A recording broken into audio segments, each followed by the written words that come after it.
E aí, já pensou em ganhar muito dinheiro com um canal de corte igual esse daqui que você está assistindo? No primeiro link da descrição temos um aulão para você que quer começar um canal de cortes e faturar muito aqui na internet. Também teremos planilhas que irão te ajudar na hora de organizar a produção do seu canal. Tá esperando o quê?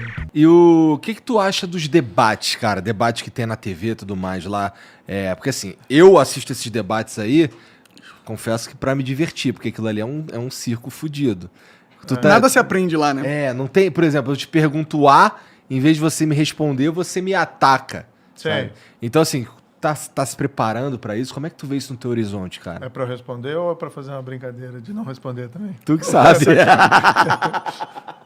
Eu não sei, político tem esse lance de eu perguntar uma parada e o cara não me responder. Sim. Mas você tá saindo bem. Não, olha só. Na verdade, eu entrei, né, e eu coloquei muito claro, ó, eu não sou...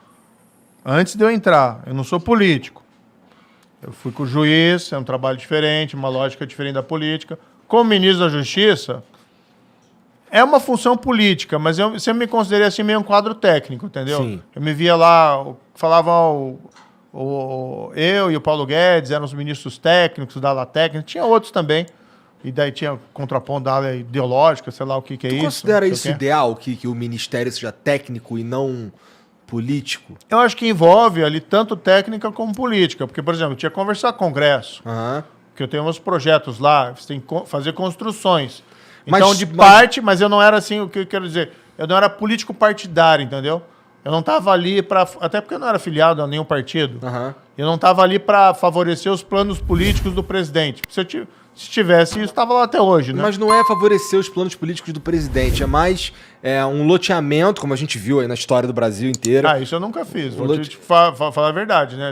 Quando eu assumi lá, o presidente, ele colocou para mim que eu teria carta branca nas nomeações, fiz as nomeações técnicas, chamei gente que conhecia do assunto, e o Ministério Público, o Ministério da Justiça funcionou bem, tá?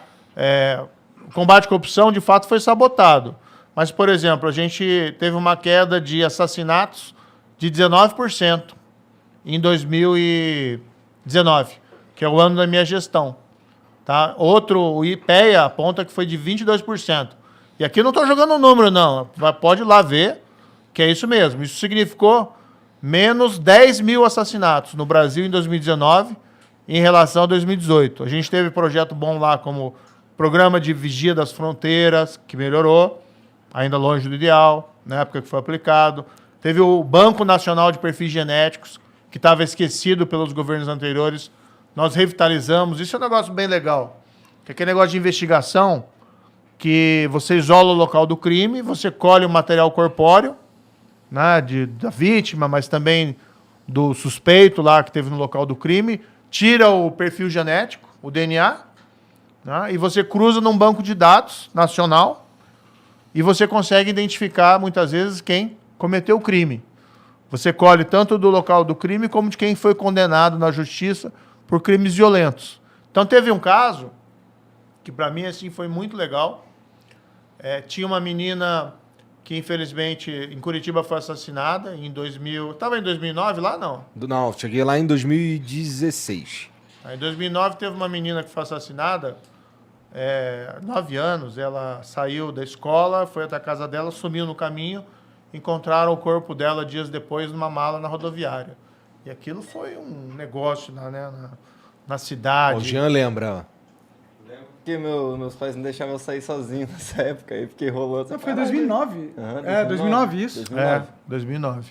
Aquilo paralisou a cidade por um mês, a atenção da cidade e tal. E não conseguiam descobrir o culpado. Viram as câmeras e tal. Essas câmeras, às vezes, são umas porcaria, não funcionam muito bem. Sim. E ficou impune o assassinato. Daí, nesse ano, 2019, a gente tinha esse Banco Nacional de Perfis Genéticos. Tinha sido criado por uma lei em 2013, mas o governo do PT não quis aplicar a lei, porque era contra, sei lá por quê. A gente pegou em 2019, não, vamos revitalizar esse banco e vamos investir nesse banco. E a gente começou uma política de colher o perfil genético da população carcerária, gente que tinha sido condenado por crime violento. E chegou num cara que estava em São Paulo, aqui num presídio, colheu o perfil genético dele, cruzou, colocou no banco de dados, e aí deu aquele correspondência, né, que eles chamam de match. E aí, bem, o cara tinha... Aí até confessou. né, que ele também tinha sido o autor do assassinato daquela menina. Ele estava preso por abuso de menores, coisa assim. Era um cara que ia sair em pouco tempo, mas aí por conta disso, graças a Deus, vai ficar muito tempo na prisão. Graças a Deus. Então essa foi uma das coisas que a gente fez e que foi bem legal, né? Rede Nacional de Perfil Genético. Então a gente conseguiu avançar bem ali no Ministério da Justiça nessas partes de combate ao crime violento e crime organizado. Tivemos aquela transferência dos presos PCC aqui de São Paulo. O pessoal, mas pegou os caras, tirou do presídio e colocou no outro. Qual que é a importância disso? Meu amigo, esses caras, ninguém tinha coragem de mexer com esses caras. Eles cometeram aqueles atentados terroristas lá de 2006, paralisaram São Paulo, porque eles não queriam ser transferidos para a presídio federal, e conseguiram. Não foram transferidos. Isso é louco, né? E aí ficaram lá. Uma das primeiras coisas que a gente fez, em 2019, quando a gente assumiu lá o ministério, esses caras vão para a presídio federal. E é game over para eles. Fizemos uma operação quase de guerra, junto com o governo de São Paulo aqui, que apoiou o novo governador, né, o João Dória, faça-se justiça, deu apoio para isso. Fizemos toda uma operação porque a gente precisava transferir sem possibilidade de resgate, em sigilo, e também evitar que tivesse um salve geral no país inteiro, né? Que era um risco. E aí foi adotada uma série de estratégias, né? A Operação Abafa em presídios que eram dominados pelo PCC, na mesma data, colocar todos os policiais na rua. Foi uma operação que envolveu as Forças Armadas e tal. E a gente mudou as regras do presídio federal, a partir do dia da entrada deles. A partir do dia da entrada deles, conversa só por parlatório e só gravada. Tudo com gravado. Então você não consegue mais mandar ordem de assassinato lá para fora, né, por conta dessa mudança de regra. Então a gente enfrentou o crime organizado como nem outro ministério tinha feito. Isso e outras coisas, tá? Esse é um exemplo. Mas a gente conseguiu avançar. Confisco de bem de traficante, aumentou um monte durante ali a minha gestão. Dá para financiar o Estado só nisso, né? Se você é mais eficiente nesse sequestro e confisco, entendeu? Então a gente conseguiu avançar. Então eu sempre me considerei técnico, né? Agora, antes de entrar, me filiar, eu coloquei, ó, não tenho uma vida de político. Agora, não vou ficar falando que eu estou filiado num partido político, que sou pré-candidato, que eu não sou político, porque eu estou sendo hipócrita. Você é político, né? Agora eu assumi Sim. a veste, né? Sim. De político, mas antes eu não era. Entendeu? Então não vou ser hipócrita e falar que eu não sou. Agora tem que construir boa política, não pode ser política do mensalão, do petrolão, da rachadinha, e para mim também isso é política da recessão. É.